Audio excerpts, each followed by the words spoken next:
Lakas na malakas sa Panginoon. Praise the Lord, praise the Lord.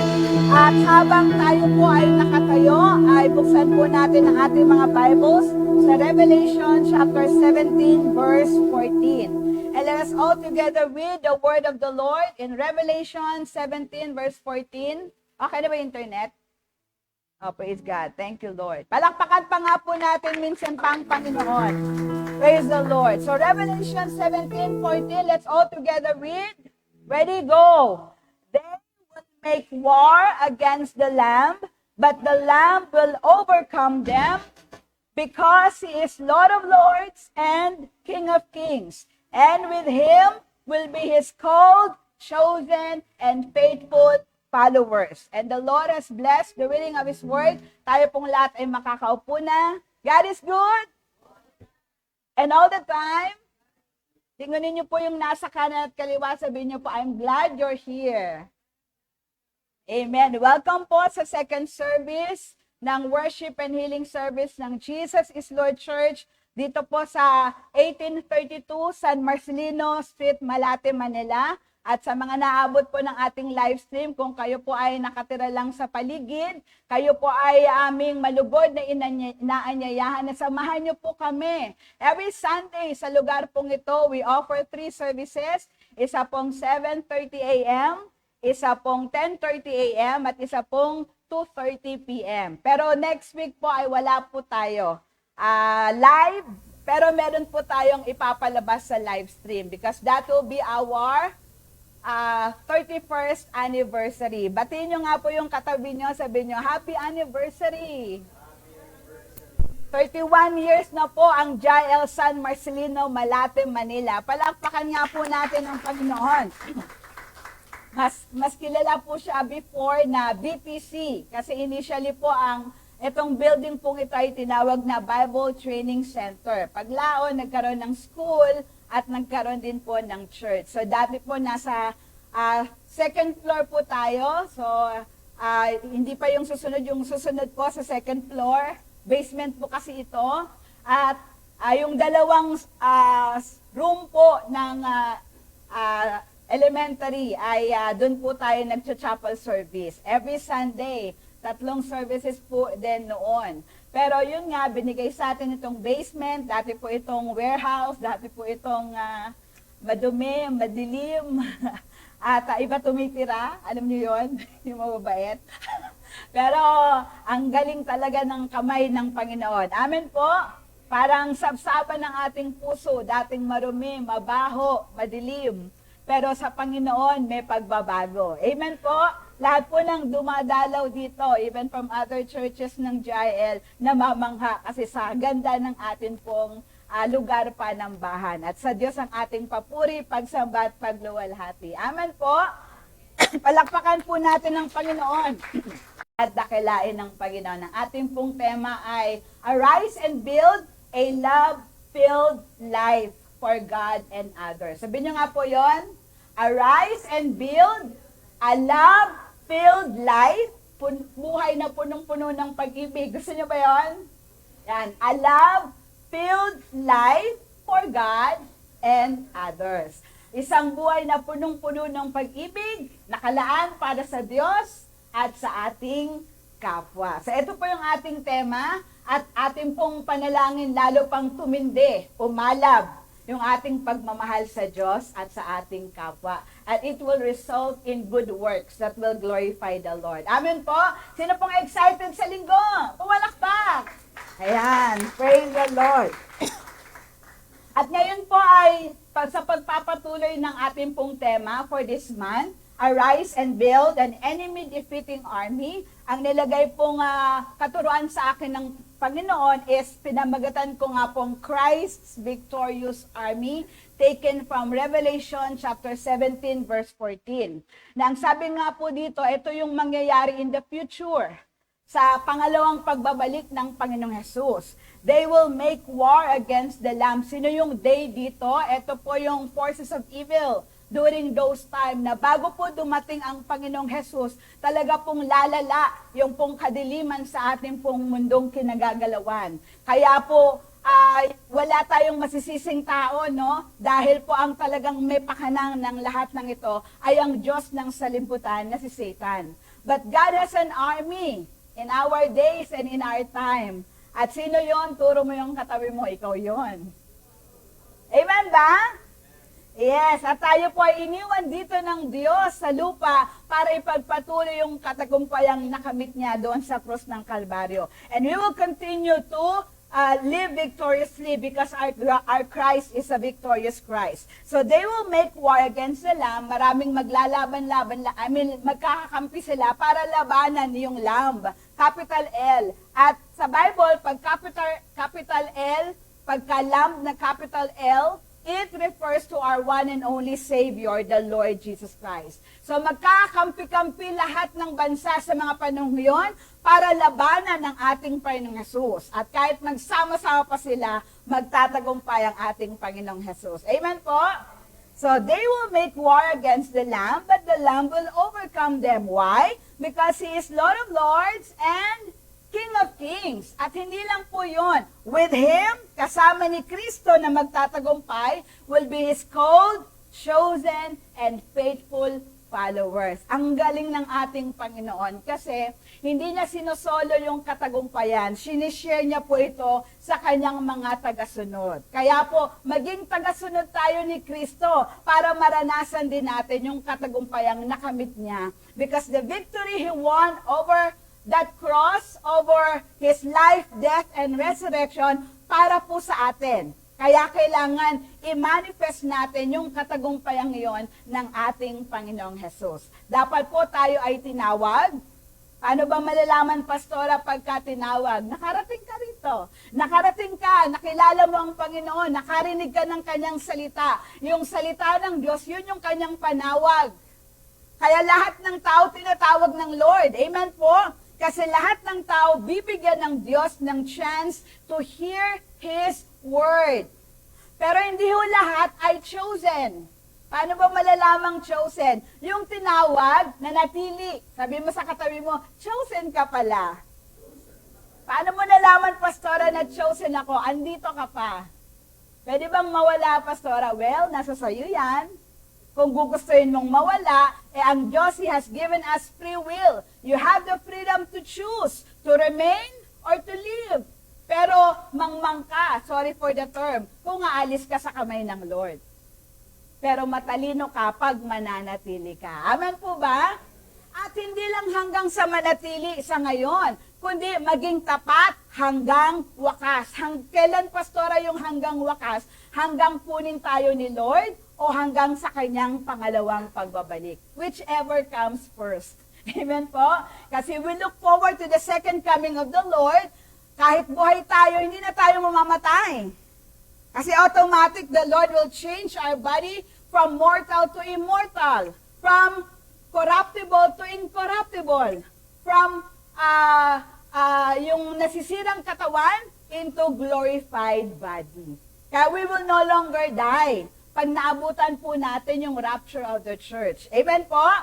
Pero kung hindi pa dumarating si Lord at gusto ka na ng Lord na graduate, yun, napakaganda rin yun na maabutan tayo ng Diyos na tapat hanggang wakas. Pag tayo nakarating sa finish line, na talagang nakakapit tayo sa Panginoon, kasama po tayo ng Panginoong Jesus na magwawagi laban sa lahat ng uri ng kadiliman kahit pa sa second coming of the Lord. Amen po ba? Sino pong gustong makasali dito? Belonging to Christ's victorious army. Palakpakan nga po natin ang Panginoon. So sa introduction, we have a victorious Christ. Amen?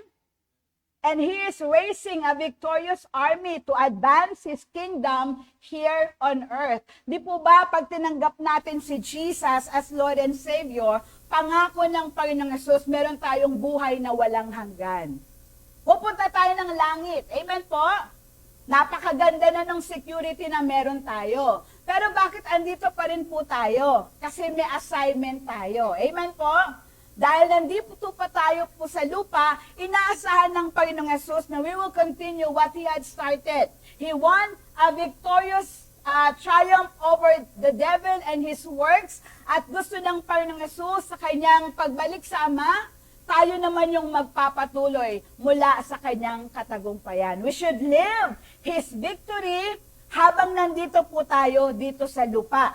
At gusto ni Jesus, nagsimula tayong maganda, magtapos tayong maayos.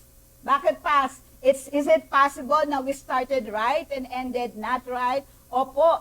Kaya nga, ang panawagan ng Panginoon Hesus sa Matthew chapter 24, be faithful until the end. Sila na makapagtiis hanggang wakas, sila lang ang maliligtas. Kasi may posibilidad na pilitin tayong nakawin ni Satan from the hand of Jesus. Habang nasa kamay tayo ni Jesus, napakaligtas po natin. Walang kapangyarihan ng kaaway para nakawin tayo. Pero pag tayo yung umalis sa kamay ng Panginoon, doon tayo mapapahamak. Kaya huwag tayong aalis sa kamay ng Panginoon. Amen po ba? Kailangan manatili tayong tapat sa Panginoon hanggang wakas at sumusunod sa kanyang mga tagubilin sa bawat isa po sa atin. Ilagay po natin yung sarili natin sa posisyon na tayo ay nasa gitna ng labanan. Hindi po tayo nagpipiknik. Amen po ba? Kahit saan tayo pumunta sa trabaho, sa bahay, o kung saan pa man, dala-dala po natin ang pangalan ng Panginoong Hesus, and we ought to live out His victory in our lives. Amen po? At napakaganda na alam natin yung weapon natin. Ano ba yung weapon natin? Na kahit si Satan hindi niya kayang labanan, hindi niya kayang tapatan, we have the name of Jesus. Sabihin niyo po, Jesus. Alam niyo, merong nabasang snippets na sa reel. Sabi nung isang pastor, pagka sinabi mo yung pangalang Jesus, sabi niyo po, Jesus. Alam niyo bang nakaantabay ang mga anghel ng langit? Pag sinabi mong, in Jesus name, yung mga anghel ng langit na napapahinto, ano kayang susunod niyang sasabihin? Dahil ready ang mga angels na ikilos ang kanilang kapangyarihan galing sa Panginoon to manifest the power of the name of Jesus. At hindi lang po mga anghel ng Panginoon, even the devils, the demons tremble. Pag sinabi natin in Jesus name, kanina po kasi nagwawala yung ating internet. Kaya nag-engage muna tayo sumandali sa spiritual warfare. And I really sense the power and presence of the Lord. Naramdaman niyo po ba? At umayos na ulit ang ating internet. Palakpakan nga po natin ang Panginoon. Dahil po walang hihigit sa kapangyarihan ng pangalan ng Panginoong Hesus. Kaya never use that name sa walang kapararakang bagay. Hindi po siya pang expression na nagulat ka, sasabihin mo yung name niya. Or masyadong mataas yung emotion mo na banggit mo yung pangalan niya nang wala namang magandang ibig sabihin. Hindi siya, ang pangalang Jesus, dapat binibigyan natin ng karampatang paggalang. Because even angels and demons recognize the power, the authority of that name. At sino tayo para dusain ang pangalan niya? Naalala ko, nanood kasi ako ng EAT. So, merong contestant dun sa baba lang, pangalan niya, Jesus. Hindi mabanggit ni Vic Soto Sabi niya, wala ka ba yung palayaw? Wala ba yung palayaw? Kasi hindi mabanggit ni Vic Soto, nakapangalan Jesus Alam mo, sumagot yung lalaki, JJ po, si kay JJ na lang. Si Pastor Jess Banyaga, alam niyo po tunay niyang pangalan? Jesus. Pero ayaw niyang gamitin. Kaya ang gusto niyang tawag natin sa kanya, Pastor Jess. Kasi that name is so sacred. Amen po ba? Wala tayong magagawa. Yun yung pinangalan ng magulang niya Pero ngayong alam na natin. 'Di ba? Meron nga nakalagay, Jesus Street.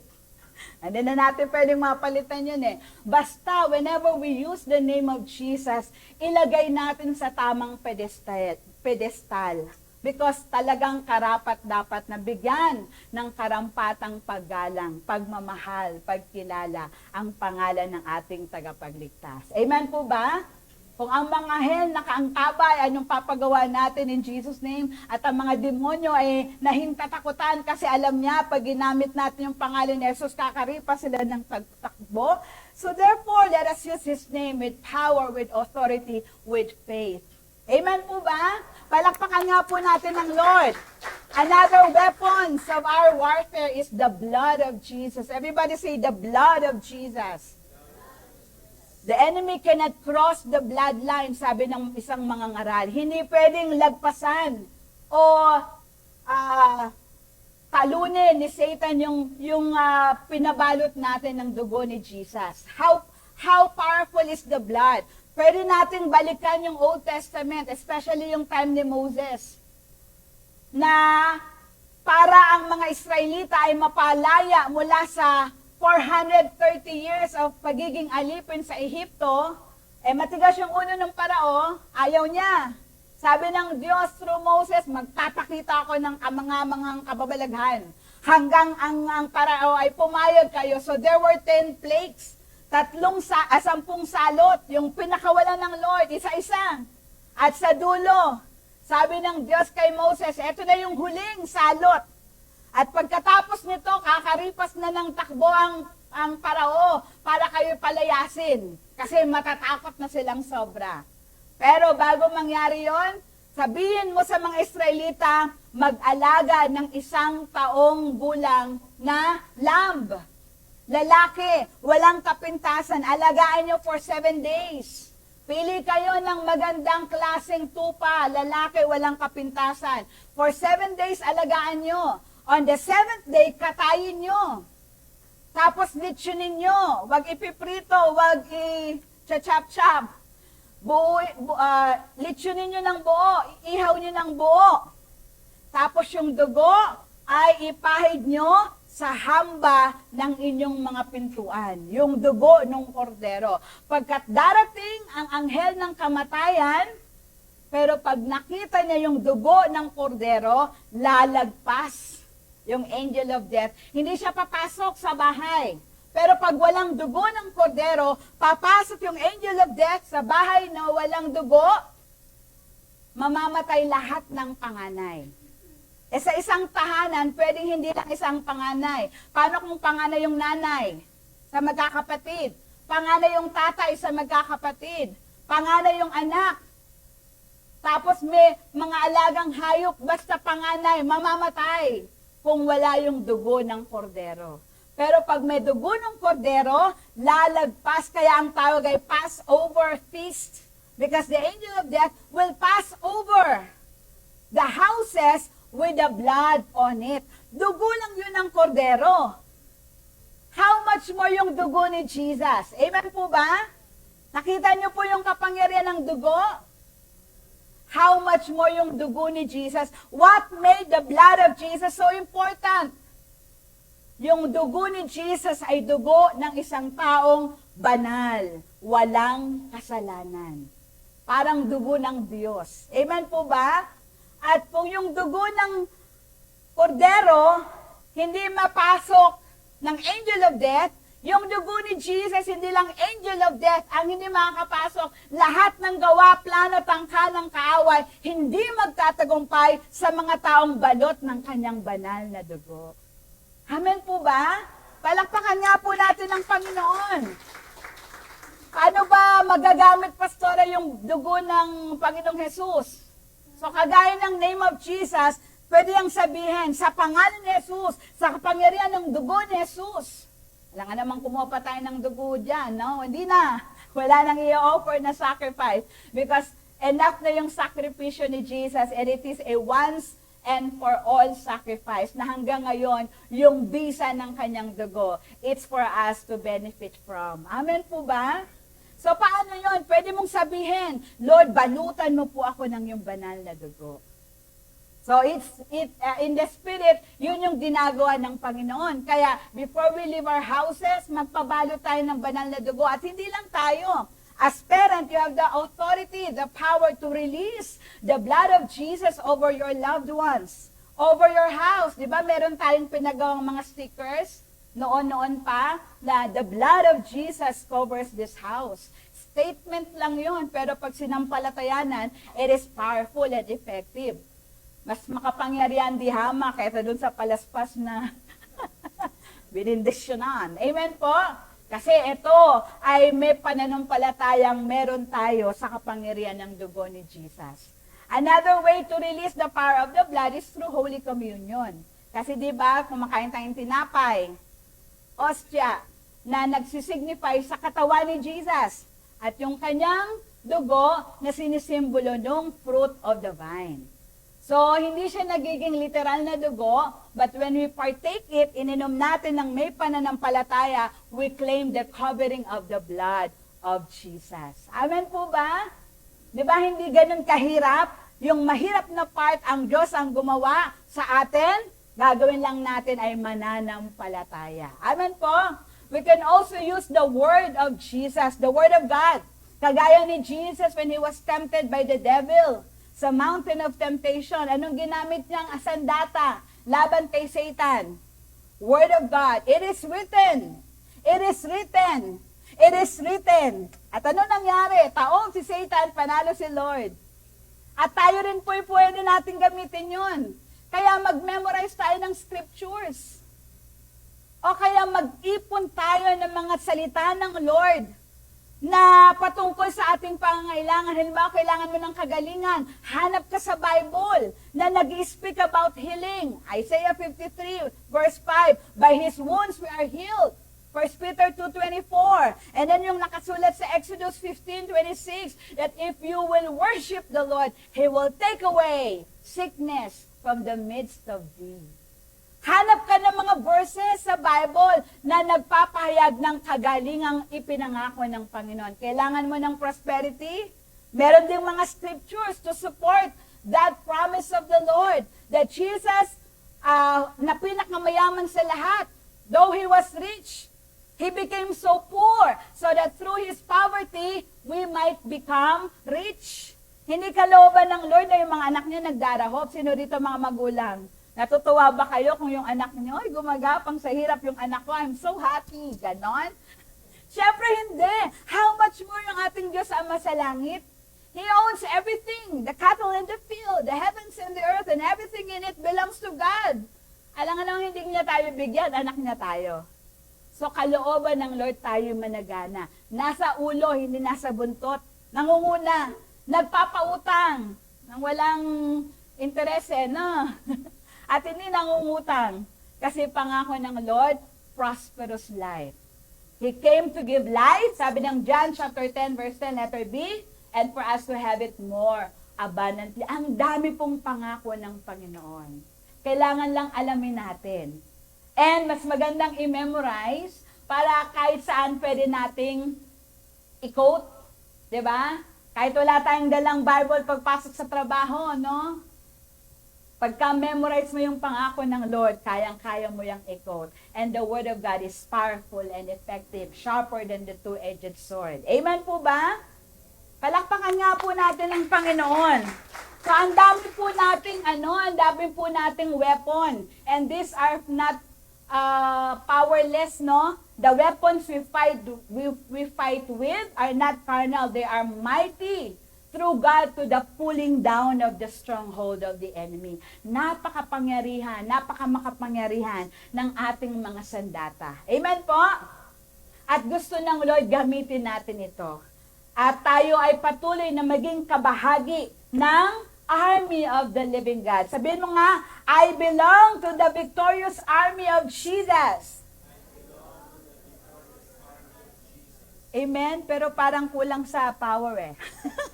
Yung pong may power, yung talagang may sigla at buhay. I belong to Christ's victorious army. I belong to Christ's victorious army. Amen. Palakpakan nga po natin ang Panginoon. Okay. So ano bang uri ng army tayo nakabilong? O army ako ng Lord. What do I do? What must I do? How do I manifest yung mga katangian ng isang kamiyembro ng kasundaluhan ng Panginoon, ng kanyang mga kasundaluhan habang naandito po tayo sa lupa. And Jesus are the best example for all of this. Kaya hindi tayo mahirapan kasi meron tayong pattern to follow. None other than the Lord Jesus Christ. But as we belong to God's victorious army, kailangan nakikita ng Lord na ginagawa po natin ito. At dahil gagawin natin ito, mararanasan po natin yung katagumpayang galing sa Panginoon. Amen po ba? Praise the Lord. So una, Christ's victorious army is an army of worshipers. Sabi nyo nga po yon. Ayan, army of worshipers, mga sundalong mananamba ng Panginoon. Mga sundalong hindi lamang nakasuot ng baluti mula ulo hanggang paa, pero mga sundalo na kayang lumuhod, maglupasay sa harapan ng Panginoon, umaawit, sumasamba, dumadakila sa kanyang commander-in-chief. Amen po? Di ba napakagara ng army na ito? Magaganda lahat ng boses. Amen po? Kasi yung boses na ito ay hindi lang boses na maganda sa pandinig, kundi maganda sa puso ng Panginoong Jesus. Amen po ba? Kaya kahit di maganda yung boses, no? Basta kinanta natin mula sa puso, naluluwalhati natin ang Panginoon. And we should belong to this army of worshipers. Sabi ni Jesus sa John chapter 4, 23 and 24, yet a time is coming and has now come when the true worshipers will worship the Father in spirit and in truth. For they are the kind of worshipers the Father seeks. God is spirit, and His worshipers must worship in spirit and in truth. Galing po ito sa bibig ni Jesus. Darating yung araw at ngayon na, now na ang mga mananamba ng Panginoon, wala nang pipiliing lugar. Kahit nasa bahay, nasa trabaho, nasa CR, kahit saan, pwede nating sambahin ang Panginoon. Even in the midst of the battle, we can worship the Lord. Kahit sa gitna ng kung saan ikaw ay sinasabon ng boss mo, you can worship the Lord. Amen po ba? Kahit ikaw'y naglalaban, nagluluto, kahit anong ginagawa mo, you can worship the Lord because you belong to an army of worshipers. Why? Because worshipers of God are those who worship the Father in spirit and in truth. Pag sinabing spirit mula sa puso, pag sinabing truth, walang halong panggogoyo or walang halong hypocrisy, walang pandadaya, walang make-up lang. Kundi totoo sa ating puso at isip yung ating ginagawang pagsamba. Hindi tayo nanggagaya lang, kundi mula sa kaibuturan ng ating puso. Lagi po nating tatandaan that when God looks at us, He looks at our heart. Hindi natin nababasa laman ng puso ng bawat isa. Amen po? Pero nababasa yan ng Panginoon. Kaya when we worship, our attention is focused on the Lord. Amen po? Kaya kahit halimbawa lang, pero ano yung ng ating worship leading team? Amen po? Halimbawa lang, na sumasablay yung tono, o mali yung walang pagkakasabay-sabay ng instrumento, hindi tayo madidistract dapat. Because the focus of our worship is the Lord Himself. At ganun din ang worship leading team. Ang focus ng kanilang pag-awit at pagsamba ay ang kaluwalhatian ng Panginoon. Dahil po ang audience of our worship is God and God alone. So, kaya wala pwedeng magsabi, hindi ako na-bless sa pakanta. Kasi hindi ko paborito yung nagpakanta. Walang ganon. Dahil ang pagsamba hindi para sa iyo, kundi para sa Diyos. Benefit lang kung medyo naantig yung damdamin mo. Pero ang pagsamba hindi para sa iyo, kundi dapat mula sa iyo para sa Diyos. Amen po. Palakpakan po natin ang Panginoon. And Jesus lived a life of worship. Alam natin si Jesus is a man of prayer, but I believe he was also a man of worship. Why? Alam niyo po dito sa Matthew 26:30 at saka sa Mark 14:26, after po nung Last Supper, na sinabi ni Jesus na one of you will betray me, the Son of Man will be forwarded to the hands of the Gentiles, at siya'y papatayin. But on the third day, He will arise again. He will resurrect from the dead. Pero hindi mo pwedeng maalis sa puso ni Jesus na meron siyang nararamdamang hindi maganda. Amen po?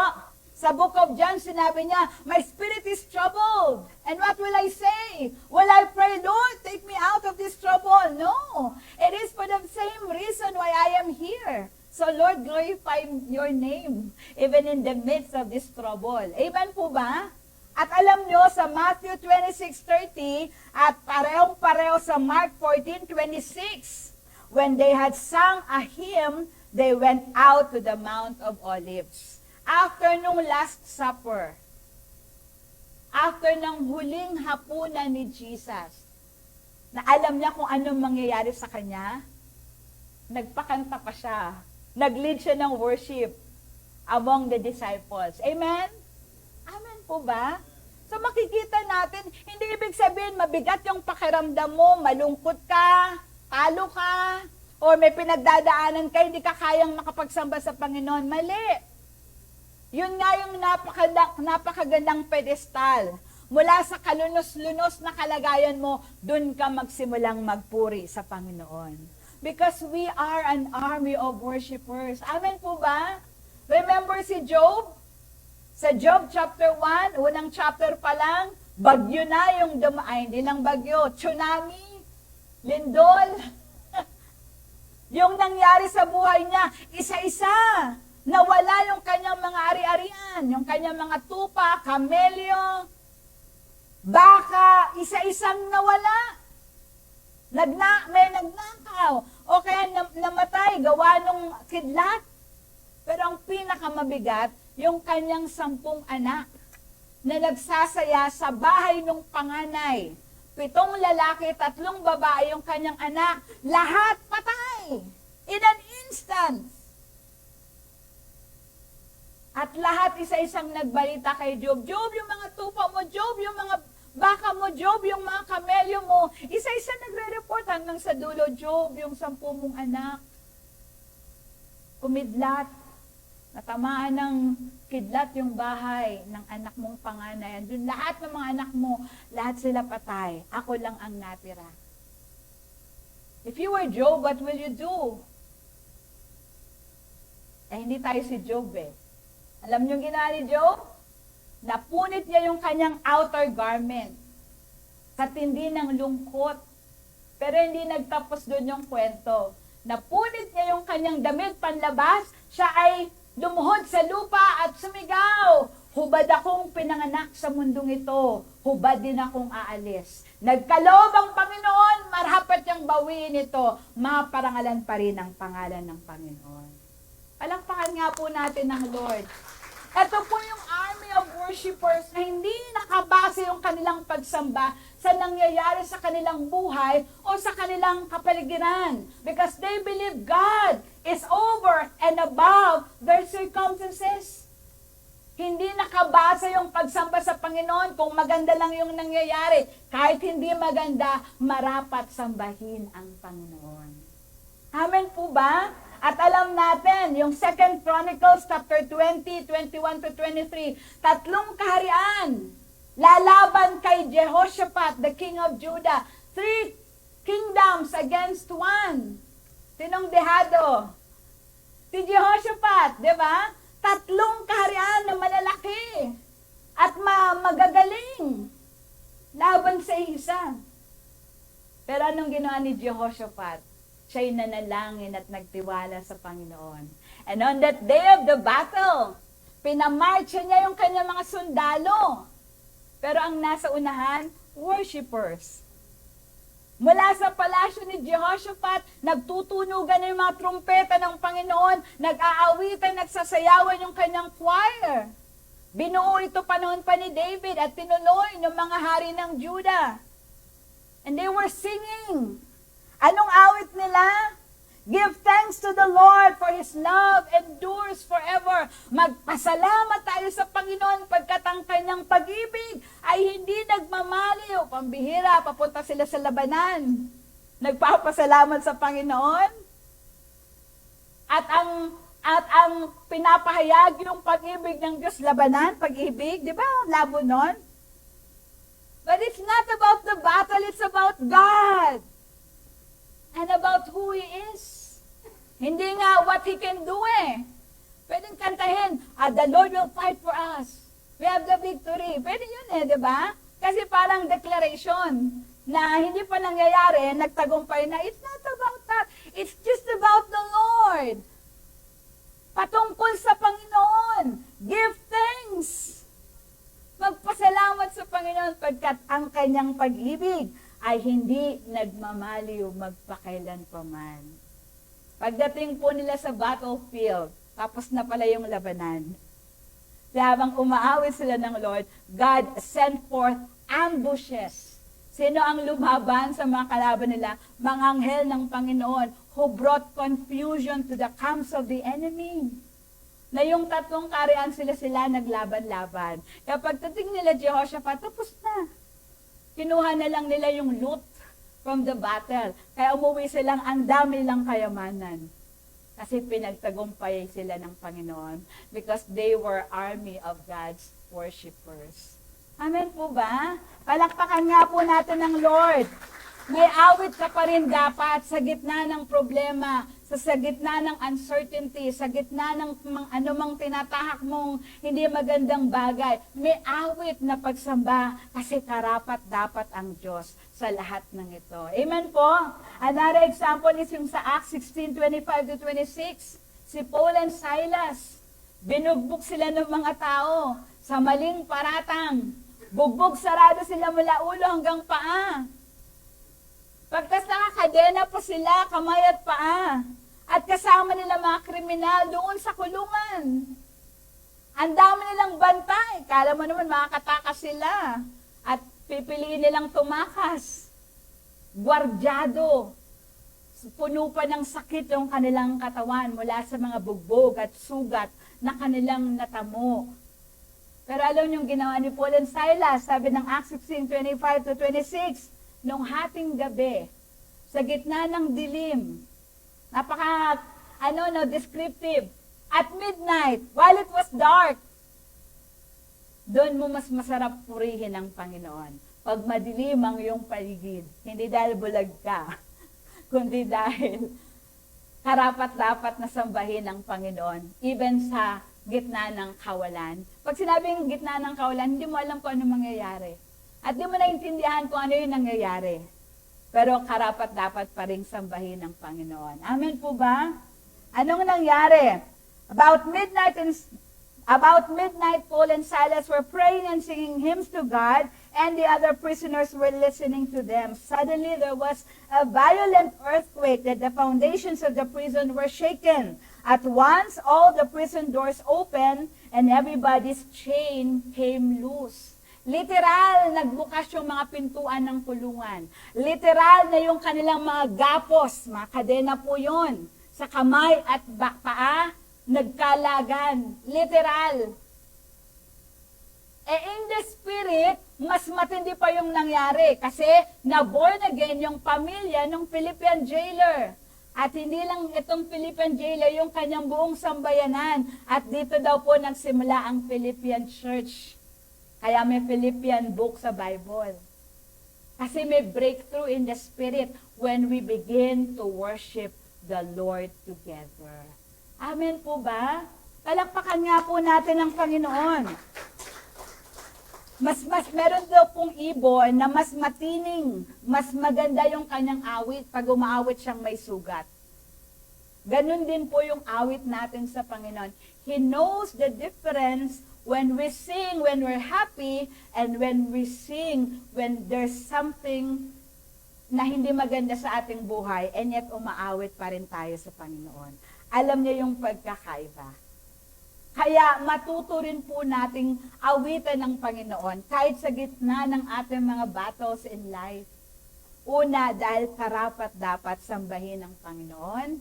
Pangalawa, tayo'y bahagi ng kanyang army of worshipers. Na hindi nakabase ang ating pagsamba sa nangyayari sa ating kapaligiran. Amen po ba? Pangalawa, Christ's victorious army is an army of intercessors. Sabi nyo nga po yon, army of intercessors. Pag sinabi pong intercessors, you pray for other people. Hindi ikaw, hindi sa sarili mo. You pray for your family, for your parents, for your kapatid, for your boss, for your mayors. Basta hindi ikaw. Ang tawag doon ay intercessory prayer. You pray for other people or even bansa. Basta hindi ikaw. Amen po. At ang victorious army ni Christ, they are intercessors. Nananalangin sila. Dahil yun po yung kalooban ng Diyos. Amen? Sabi po ni Jesus sa Matthew 6:9-10, when He taught His disciples how to pray, sabi niya, this then is how you should pray. Our Father in heaven, hallowed be your name. Your kingdom come, your will be done on earth as it is in heaven. So, sa panalangin tinuro ni Jesus sa kanyang mga disipulo at sa ating lahat, tinuturuan tayo ng Panginoon na ipanalangin natin na yung nangyayari sa langit, mangyari dito sa lupa. Ano ba nangyayari sa langit? May kapayapaan, may kaayusan, may kagalingan, walang may sakit doon. Amen po? Walang namamatay doon. Kasi mga binuhay sila ng Panginoon. Amen po ba? Heaven is a perfect place. No pains.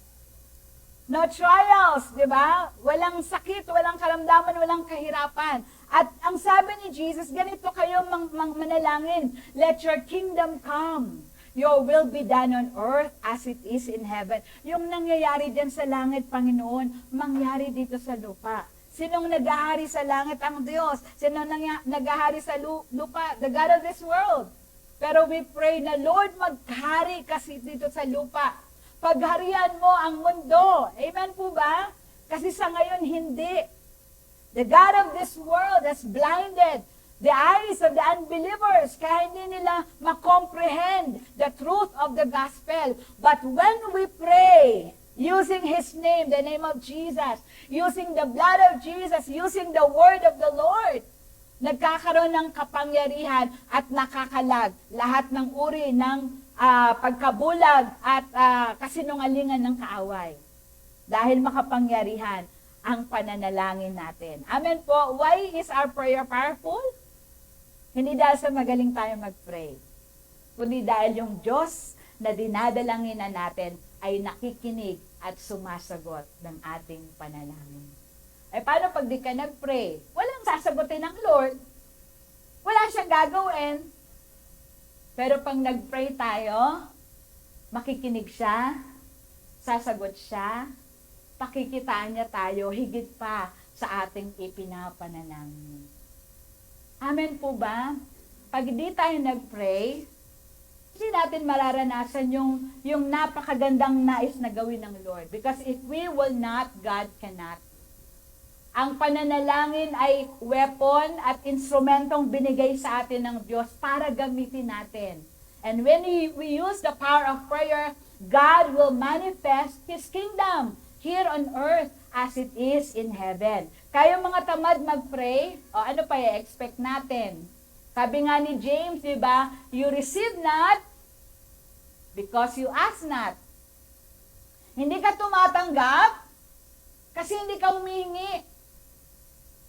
Kahit naman sa social media, no? Batikos ng batikos. Kasama ba tayo dapat sa nagbabatikos? Di ba dapat kasama tayo sa mga nananalangin? Amen po ba? Dahil yung batikos natin, wala namang magagawa. Baka nga hindi nila binabasa yung mga mga comments sa social media. Amen ba? Pero pag tayo nag-pray, nakikinig ang Diyos. At kanya tayong sagutin, higit pa sa ating kayang ipanalangin. Amen po? Palakpakan nga po natin ng Lord. Sabi rin po ng Exodus 17:10-13, ito po yung time, nakakalabas pa lang ng mga Israelita from Egypt. Andun pa lang sila, kakalagpas pa lang nila sa Red Sea, na hinarap na kaagad sila ng mga kaaway, the Amalekites. Wala pa silang experience sa labanan. Kasi doon sa Egypt, ang experience nila, slaves, katulong. 'Di ba? Sila daw yung gumawa ng mga pyramid, ang mga Israelita, habang nandun sila for 430 years. Ang mindset nila, slaves. Pero dumating itong mga Amalekites at sila ay ginigera. Mali ba ng mga Israelitang lumaban? Pero alam niyo yung ginawa ni Moises? Inutusan niya, Joshua, you do the battle. Ako, pupunta ako dyan sa hill. I'll pray for you. May mga tao na, pabida, puro kayo pray. Dapat may kasamang aksyon kung alam lang nila yung power ng prayer. Pero it doesn't make, it should not make us an excuse na mag-pray lang ng mag-pray. Siyempre, yung kaya natin gawin natin. Amen po? Pero hindi nila kayang paniwalaan yung sobrang kapangyarihan ng panalangin. Pero dapat tayo mga Kristiyano, we believe in the power of prayer. Not because of how we pray it, but the power of prayer lies sa Diyos na ating dinadalanginan. Amen po ba? Amen po ba? Sa Diyos na walang imposible. Sa Diyos na, sabi nga niya sa Jeremiah, I am the God of all flesh. Is there anything too hard for me to do? Meron ba? Wala. Sabi pa ni Jesus, kung ano yung imposible sa tao, lahat posible sa Diyos. Amen po ba? So ano pong nangyari? So si Moses, umakyat siya sa burol. Hinayaan niya itong mga Israelita na hindi naman bihasa sa pakikipagdigma na silang magdigmaan kalaban yung mga Amalekites. Pero si Moses, he went to a hill, on top of a hill, at tinaas niya yung kanyang dalawang kamay. Sa isang kamay, andun yung rod of God, yung tungkod ng Panginoon. At sabi ng Bible, habang nakataas ang tungkod ni Moises, nananalo ang mga Israelita. Pero pagka siya'y napagod at naibaba niya, natatalo. At ito po yung bisa ng panalangin. Pag tayo ay nagli-lift ng prayer sa Panginoon, victories happen. Amen po ba? Alam niyo ba yon? Ay, hindi lang yun para sa iyo, kundi para sa family mo. Sa lahat ng ipinapanalangin mo sa Panginoon, nakakaranas ng katagumpayan yung mga ipinapanalangin natin. Amen po ba? Pero kagaya rin natin si Moses, minsan tinatamad. Amen? Parang ako lang. Gagaling nyo, no? Kaya po maganda, makihalo tayo sa mga prayer meetings. Kasi minsan, pag ikaw lang, ayun, tinatamad. Lalo na't ang daming kabisihan sa loob ng bahay. Andyan na yung teleserye, andyan si Netflix, andyan si cellphone, si Facebook, si YouTube, may Reels pa, may Instagram pa, mga TikTok, ginagaya. Pero kapag sumama ka sa prayer group, oo, minsan nakakatamad mag-pray mag-isa. Pero pag may kasama ka, parang si Moses, ina-uplift siya ni Aaron at saka ni Hur. Kaya hindi siya napagod mag-pray. Amen ba? Kailangan natin i-manifest sa buhay natin that we are an army of intercessors. At huwag tayong hihinto. Kasi yung Diyos natin ay hindi rin humihinto sa pagtugon sa ating mga panalangin. Kaya kita niyo ang naisip ni Brother Eddie, prayer revival, faith revival. At para mangyari yan, nag-gather ng sama-sama. Alam mo ng faith revival, ikaw lang mag-isa. Prayer revival, ikaw lang mag-isa. Kailangan meron kang parang kandila na may magsisindi sa apoy na meron ka, o sa kandilang meron ka. At para maapuyan ka, na kung makilahu ka sa mga gatherings. Pastora, online lang naman eh. Kahit online, basta nakafocus ka, imposibleng hindi mo maramdaman yung presence ng Lord. Sa August 30 po, hinihimok lahat, pumunta sa Bunlo, sa prayer garden, kasi culmination. Tapos mag-i-start yung third and last batch ng 40 days prayer and fasting. Para saan ba yung 40 days prayer and fasting? Para sa ating 45th anniversary on October 14. At maraming panalangin para malaking pagkilos ng Lord. Kasi kailangan natin ng sobrang daming himala ng Panginoon, pang pamilya, pang bansa, pang church pa. Amen po? Pero lahat yan matutugunan pag sama-sama tayong nananalangin. We should belong to this army of intercessors. Amen po ba? At makikita natin, hihigitan ng Lord yung sagot sa ating mga panalangin. Ano bang ini-imagine nyo? 45th anniversary. Sige nga. Pastora, yung tao mula stage hanggang Taft. Pwede ba? Ganun ba? Pastora, hindi ulan. Pero hindi rin mainit. Para hindi tayo iitim at hindi tayo papawisan. Amoy bagong ligo pa rin all throughout. So imagine niyo kung ano yung gusto nyong mangyari sa 45th anniversary natin. And God will exceed our expectations because we did our part. Ang tanong, are you doing your part?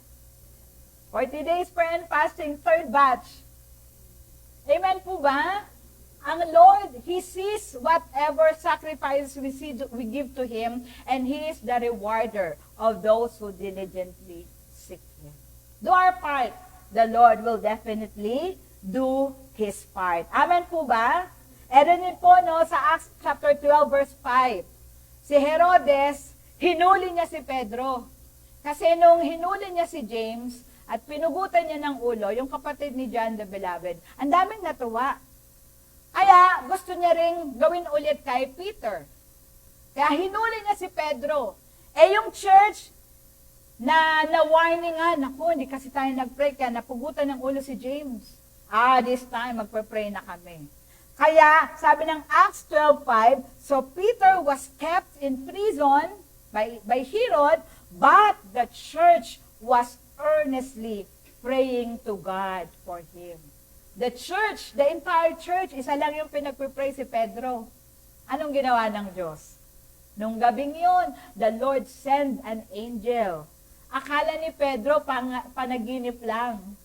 Kinalapit siya ng angel Gising, Pedro, magsuot ka ng sandalyas mo. Yung kanyang tanikala sa kamay at paa, biglang nawala. Nakalag. Tapos bumangon siya, nagsuot siya ng damit. Tapos sumunod siya sa angel. Bawat pintuan, automatic nagbubukas. Doon daw nang galing yung diba may mga pintuan na made of glass. Pagtapak mo, nagre-react ko. Doon daw nakita yun, pwede pala yun, no? Automatic nagbubukas yung pintuan. Dahil kay Pedro, kasi nag-pray yung church. Para ako lang tumatawa. Tawa rin ka. Kasi di ba, naglalakad si Pedro, kasama yung anghel, nagbubukasan yung mga selda, yung mga kulungan. Ginaya ng mga malls at ng mga opisina. Pagtapak mo, nagbubukasan din. Ano pong nangyari? Hanggang sa lahat, nalalagpasan ni Pedro at nung anghel, hanggang sa makalabas siya ng city. Saka lang siya nagulat kasi nawala na yung anghel. Nasa labas na siya. Ay, akala ko pangitain lang. At alam niyo saan siya pumunta? Doon sa nagpa-prayer meeting. Kumakatok siya. Talagang ang gara ng kwento kasi ang nagbukas, yung katulong, yung babae, nagulat siya. Si Pedro, kailang sobrang gulat niya, sinarado niya ulit pinto. Sabi niya, si Pedro sa labas. Sabi niya, nandiyo-joke ko. Ano ba, nakakulong nga si Pedro, pinagpipray nga natin. Hindi, andun nga si Pedro sa pintuan. Hindi ba ka-espiritu niya lang? Katok si Pedro. Pambira, nagpipray, hindi sila expectant na answered prayer sila.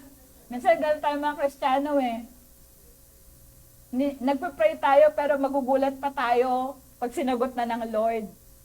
Kasi pinag-pray mo. Di ba kagaya ng patuto ni Pastor Michael kanina? Nagtataka siya, bakit Lord pinayagan mo yung anak ko na parang mamatay sa sinapupunan, mahirapan yung asawa ko. Sabi ng Lord, di ba nag-pray ka? Ano ba prayer mo? Ka-birthday ko yung anak ko. Birthday mo na ngayon ang mga anak. Minsan kasi sobrang napupuno talaga tayo ng duda, ng takot, hindi natin nakikita yung kamay ng Panginoon na kumikilos na pala.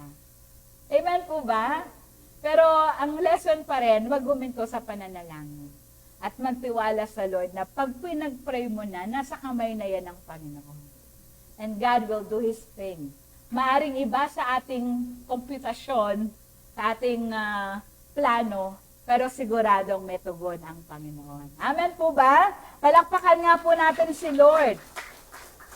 So we should be an army of intercessors. Pangatlo, ano ba yung una? Army of worshipers. Pangalawa, pangatlo, an army of teachers. Sabi niyo po, teachers.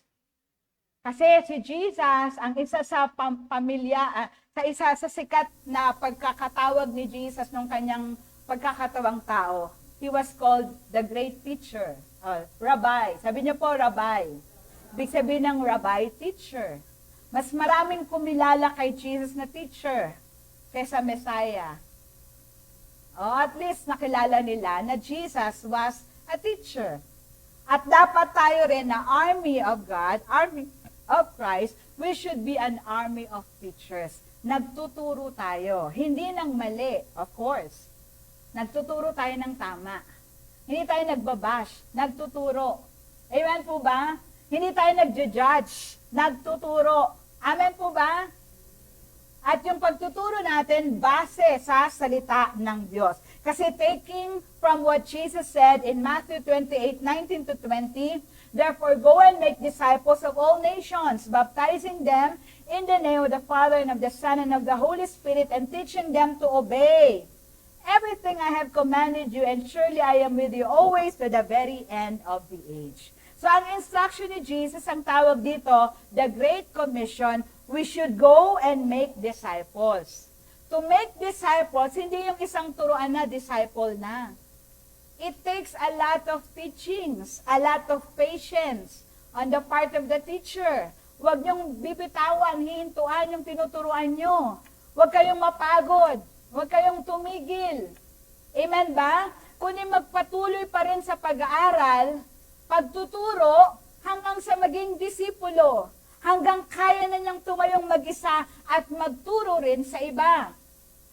At kahit na nga ba nagtuturo na yan sa iba, andyan ka pa rin to be his or her guide. Kasi yun yung gusto ni Lord. We should go and make disciples of all nations. Ay, yung iba hindi pa nga nakakalabas ng bansa, sa Pilipinas pa lang. Pero hindi pa na-saturate Luzon, Visayas at Mindanao. Kaya maganda, may internet, may live stream. Kahit pa paano, nagkakatotoo yung commission ng Lord. Na we're teaching the gospel. Hindi lang sa Pilipinas, hindi lang sa San Marcelino, Malate, Manila. Kundi pati sa probinsya. May mga nanonood sa atin from different provinces. Meron din sa ibang bansa, o diba? Kasi yun yung gusto ng Lord. Ituro natin yung salita ng Panginoon. Hanggang sa yung mga tao maging legit followers ni Jesus. Amen po ba? Teaching them to obey. Hindi ka lang nagtuturo to educate. Hindi ka lang nagtuturo to inform, but to transform. Amen po ba? Hanggang sa magkaroon ng pagbabago sa buhay ng mga taong tinuturuan natin. Kaya, hindi lang tayo worshipers of God. Hindi lang tayo intercessors ng Panginoon. Ginagamit din dapat tayo ng Lord sa pagtutuwid ng mga mali, pagtatama. Diba? 2 Timothy 3:16 to 17, na magagamit natin ang scripture to correct, to teach, to rebuke, to train into righteousness para yung mga tao mamuhay ng tama sa harapan ng Panginoon. Tayong nakaalam na, tayong natuto na, tayo yung binibigyan ng Lord ng responsibility to share what we have learned from the Word to other people as well. It's not just for us na, narinig ko na, tapos, hindi dapat nagtatapos yun sa'yo, kundi nagsisimula sa'yo. Na whatever you have learned, pass it on. Sabi mo sa katabi mo, pass it on. Ipasa mo sa iba. Oo, simulan nyo sa Facebook. Kasi tinitignan ko yung mga shares natin, talagang konti lang eh. Hindi ba kayo nabe-bless? At hindi nyo sinishare? O nahihiya kayo sa Word of God? Are you ashamed of the gospel of Christ? Why not share it? May mga Facebook account kayo. Hindi nyo pwedeng sabihin, hindi kasi ako na-bless, pastora, kaya hindi ko shinare. Regardless of na-bless ka o hindi, the Word of God should be shared. Buti nga, teki na yung sharing natin eh. Amen ba? Isang pindot lang, na-share mo na, lahat ng friends mo sa Facebook, mababasa yung shinare mo. Di po ba? Ako nga, everyday, nagpo-post ako ng scripture. Tinitignan ko yung nag-share, 5 shares. Hindi pa mga taga dito. Buti pa sila nabibless sa pinost kong verse. Pero mga workers dito, members dito, hindi ata na-bless. Kasi hindi active sa Facebook. Okay. Saan ka active? Napakaganda ng privilege na binigay sa atin ng Lord this time. Teki na. Isang pindot mo lang, Kesa naman yung mga napapanood nila kung ano-ano lang. At least, makaglance man lang sila ng scriptures. Amen po ba? Mga salita ng Lord na na-bless ka, nagbasa ka ng Bible, na-bless ka, post mo. Kasi the Word of God ay hindi lang para sa'yo, para rin yan sa iba. Ituro mo sa iba yung itinuro rin sa'yo ng Panginoon.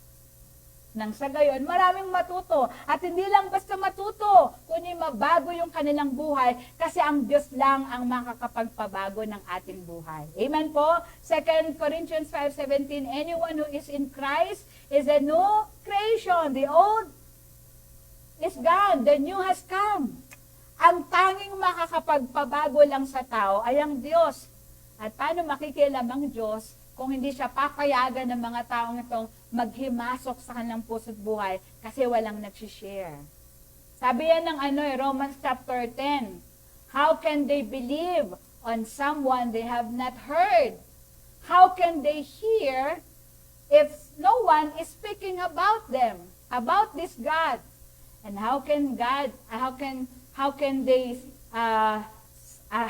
speak about this God kung wala namang nagsusugo? Thank God kasi we need not travel to go from one place to another. Our social media account can do the talking, can do the traveling, libre pa. Amen po? Amen po? Kesa kung ano-ano yung sasagutin natin sa Facebook, ano yung ipo-forward natin, di naman nakakaluwalhati sa Panginoon. For sure po, pag verse o teaching of the Lord ang shinare natin, malulugod ang Diyos at marami pang mabibless. Because ang salita ng Diyos powerful and effective. Hindi lang natin alam.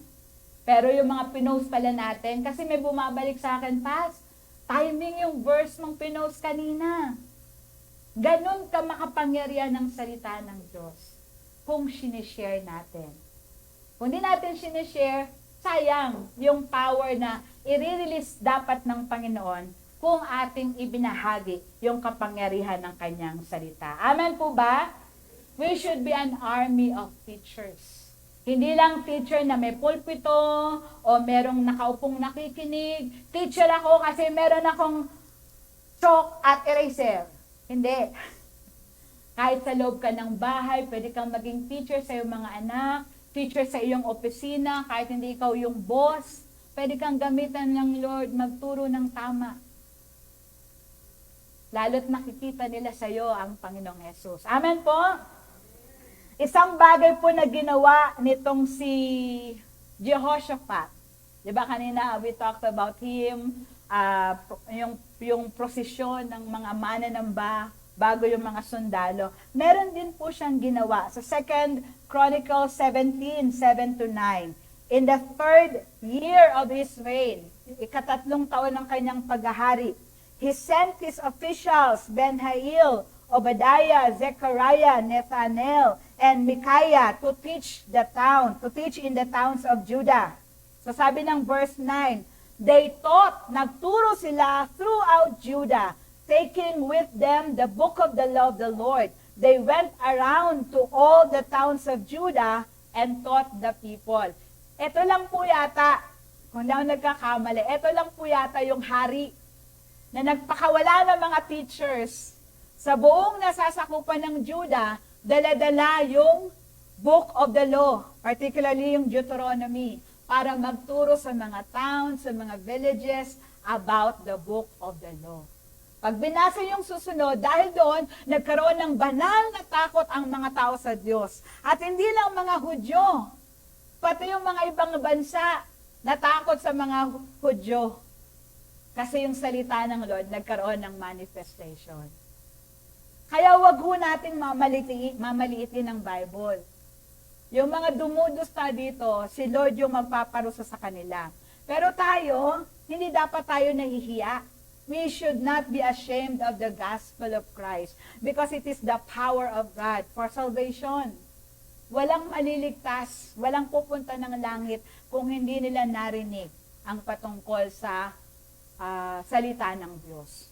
At hindi ito automatic na lulutang, malalabas yung mga letra dyan. Kailangan may panggagalingan, ikaw yon at ako. Sa magitan ng ating salita, sa magitan ng ating gawa, kahit sa magitan ng ating mga Facebook account. Amen po ba? Palakpakan nga po natin ng Lord. Pwede rin yung i-PM, di ba? Masyado kayo na-bless. Ayaw nyo sa wall. Personal yung isend sa kanilang mga private messages and let God speak to them. Bakit ka mahiya? Si Lord naman siya yung share mo. At hindi ka ipapahiya ng Panginoon. Amen po? Sabi rin ng Psalm 68 verse 11, the Lord announced the word, and great was the company of those who proclaim it. Ito pala gusto ng Lord. Pag nagsalita siya, marami yung maghahayag nito. The Lord announced His word, and great is the company. Yung grupo ng mga tao, madami, na pinoproklama yung sinabi na ng Panginoon. Isa yung nagsalita ang Diyos sa isang tao, yung isang tao, isinawalat niya, shinare niya, yung nag-shinare niya, shinare sa iba, o talo pa natin yung multi-level marketing. Kasi hanggang langit yung ating benefits. Amen po ba? Sabi mo sa katabi mo, huwag kang mahiya. Ipangalandakan mong salita ng Diyos. Army of teachers tayo. Amen po ba? Palakpakan natin si Lord. Ito rin po about Jesus, no, Matthew 7:28-29. When Jesus had finished saying these things, ano yung saying these things? Matthew 5, 6, 7, the Beatitudes, yung napakarami niyang teaching. 3 chapter, Matthew 5, 6, and 7, puro yan pangangaral ni Lord.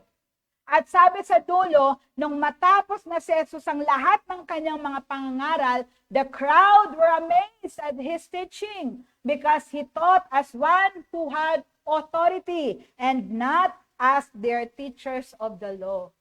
Iba si Jesus sa teachers of the law during those times because Jesus taught with authority. Bakit? Kasi yung tinuturo niya, nakikita sa kanya. Amen po? Maging army of teachers tayo, pero make sure we do what we teach.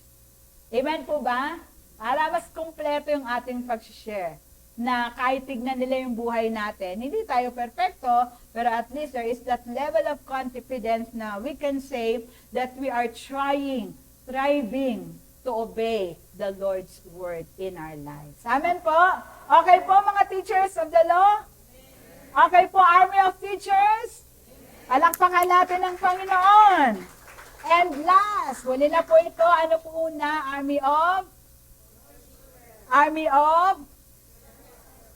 of teachers. Kasi nilagay mo na daw eh. Ika-4 po ay army of servants. Gusto nyo ba yon? Servants of the Lord? Pag sinabi pong servants of the Lord in the Bible, yan sila Moses, si Elijah, si Elisha. Ang sarap makategory, no? Even lahat po ng sulat ni Paul, servant of Jesus. Paul, the servant of Jesus. James, the servant of Jesus. Jude, the servant of Jesus. Mga lingkod ng Panginoon. At maganda tayo rin matawag, servant of the Lord. Amen ba? Sabi mo sa katabi mo, servant of the Lord ka. Gusto niyo yan? Oo, dapat ganun tayo because Jesus is our example. Sabi ng Philippians 2:5-8, your attitude should be the same as that of Christ Jesus, who being in very nature God, did not consider equality with God something to be grasped, but made himself nothing, taking the very nature of a servant. Being made in human likeness and being found in appearance as a man, he humbled himself and became obedient to death, even death on a cross. Pag servant ka, obedient ka. Pag servant ka, humble ka. Pag servant ka, ang gusto mo, ma-please yung iyong master. Amen po ba? Jesus lived a life of a servant to please His Father. At hindi tayo mahirapang sumunod kay Kristo kasi nagbigay siya ng napakagandang ehemplo.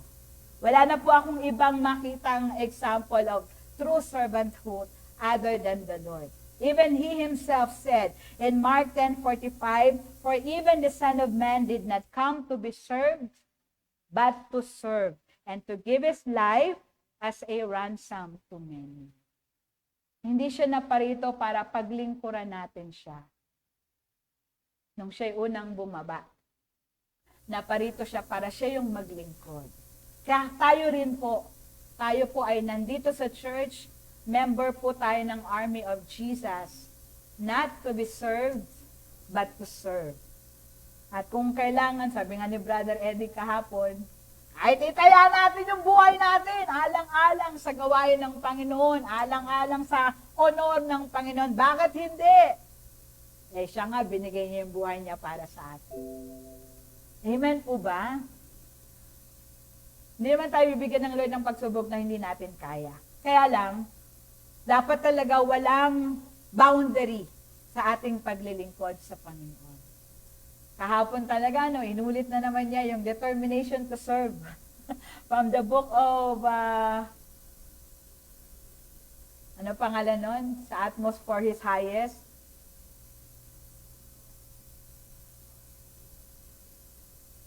Nasa dulo ng dila ko. So yung determination to serve. Nasabi ni Paul, ang pinaka-example niya was Paul. Hindi na nga nakapag-asawa. At hindi madali yung kanyang naging buhay paglilingkod. Pero para sa kanya, kulang pa yon. Sabi niya, hanggat merong kahit isa na lang na hindi pa nakakakilala sa Panginoon, may utang ako sa kanya at lahat gagawin ko para lang makakilala siya sa Panginoon. Determination to serve. So tayo rin, we should be determined. O hindi tayo nagbibilang, dami ko nang ginawa, ilang taon na ako sa Lord. Walang pagbibilang. Kasi ultimong buhay natin, hindi na atin. Ito ay tinubos na ni Jesus. He owns this life. Kaya dapat ang buhay na ito magbigay ng kaluguran at karangalan sa kanyang pangalan. Amen po ba? We should live to serve the Lord, the purpose of the Lord in our lives. At kung kailangang paglilingkuran din ang ating kapwa para lang madala natin sa Panginoon, bakit hindi? Sabi nga ni Paul, I became a Jew to the Jews and a Gentile to the Gentile para madala ko sila sa Panginoon. Hindi ibig sabihin nagko-compromise siya. Ibig sabihin nakikibagay siya, nakikisama, hindi nakikisama. Just so he would win these people to the Lord. Pagkaharap ang mga Hudyo, ang mga Hudyo hindi kumakain ng baboy. Parang ganun yung explanation ng mga Bible scholars. Hindi siya kakain ng baboy. Para lang hindi ma-offend itong mga Hudyo. Sa mga Gentiles, kung ano yung paniniwala ng mga Gentiles, yung mga bagay makaka-offend sa kanila, hindi gagawin ni Paul. Just so hindi sila ma-offend, rather madala nila sa Panginoon. Hindi makikisama, hindi rin makikiayon. Kumbaga makikibagay lang para ma-win niya sa Lord. Hindi nagme-major on the minors. Hindi siya nakikipagdebate, kundi yung hinahanap niya yung common ground para doon maabot niya yung mga tao para madala sa Panginoon. Amen po ba? Hindi kailangan, libawa, pag example is, nagtuturo ka sa bata, alangan namang gumamit ka ng lingwaheng pang-adult. Siyempre, pati yung lingwahe mo, pang-bata. Hindi naman salitang bata na barok-barok. Ibig sabihin, yung level ng language mo, ng communication mo, yung maaabot sa isip ng isang bata. Amen po? So, ganun din. Pagka nag-share tayo sa mga tao, alam natin yung makakasakit sa kanila at makaka-offend sa kanila. We try not to touch those things. Para lang ang ma-focus ay ang pag-ibig ng Diyos at ang pagmamahal ng Lord. Para yun yung kanilang matanggap at maramdaman. Na walang condemnation, di ba? Halimbawa, magtuturo ka sa LGBT. Sabihin mo ba na, ay kayo mga LGBT kayo, impero na kayo. Siyempre hindi ganon. Ang magandang pangungusap, mahal tayo ng Diyos, sino man tayo, ano man tayo. Tanggap tayo ng Lord. Kaya lang, sa sobrang pagmamahal sa atin ng Lord, ayaw niya tayong mapahamak. Kaya babaguhin niya tayo. Kailangan magpabago tayo para kumpleto yung biyaya, pagpapala na matatanggap natin mula sa Panginoon. O nakaka-offend ba yun? Hindi naman, di ba? So dapat we present a gospel na totoo, pero hindi offensive. Because you do not touch yung mga bagay na offensive sa kanila. At tuturuan tayo ng Holy Spirit. Kasi as a servant, hindi tayo para ibida yung sarili natin, kundi ibenta natin ang ating Panginoong Jesus. Ang produkto natin is none other than the Lord. At katanggap-tanggap po siya sa lahat. Kasi walang makapag-offer ng kaya niyang ibigay. Siya lang yung sole franchise holder ng eternal life na kailangan ng lahat ng tao. Kailangan lang maramdaman ng mga taong ito na mahal sila ng Lord at hindi exclusive yung mensahe ng kaligtasan ng Lord. Wala siyang pinipili. God shows no favoritism, kaya lang there should be an acceptance on the part of those who are listening, who are hearing the word of the Lord. Kahit nagpresent ang Panginoon ng kanyang salita, kung hindi ito tinanggap, ililigtas ba sila ng Lord? Hindi. So, kailangan tanggapin nila. Kaya yung pagluluto natin ng Word of God, kailangan yung masasarapan sila. Hindi sila mapapaitan. Kahit ang palayo yung ulam, bigyan mo ng asukal. Kaya pigain. Pigaan mo ng bahagya. Ay, ganun ka mapait. Amen po ba? And the Lord will help us. Basta gusto ng Lord, servant tayo.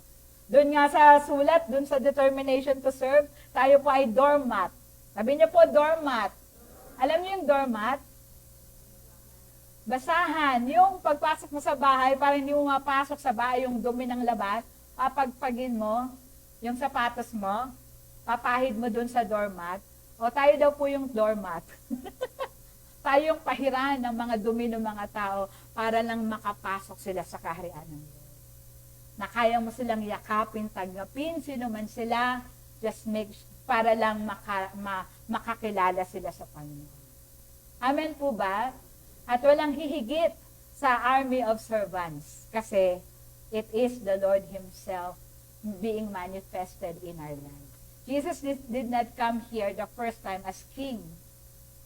He came here as a servant. Amen po ba? Pagbalik niya, king na siya. Wala nang pwedeng umano sa kanya, lagot na. Pero when He first came, He came as a servant. A meek lamb na walang pagtanggi kung anong ipag-utos ng Ama. So tayo rin. Saka na yung second coming na we will reign with Christ. Pero ngayon, servant muna tayong lahat. Pag-utusan ng Panginoon, dalhin kung saan, paggawa ng kung saan, dahil karapat-dapat ang Lord na ating paglingkuran. Amen po. Last verse po, John 13, 14, 15, and 17. Sabi niya, now that I, your Lord and teacher, have washed your feet, you should wash one another's feet.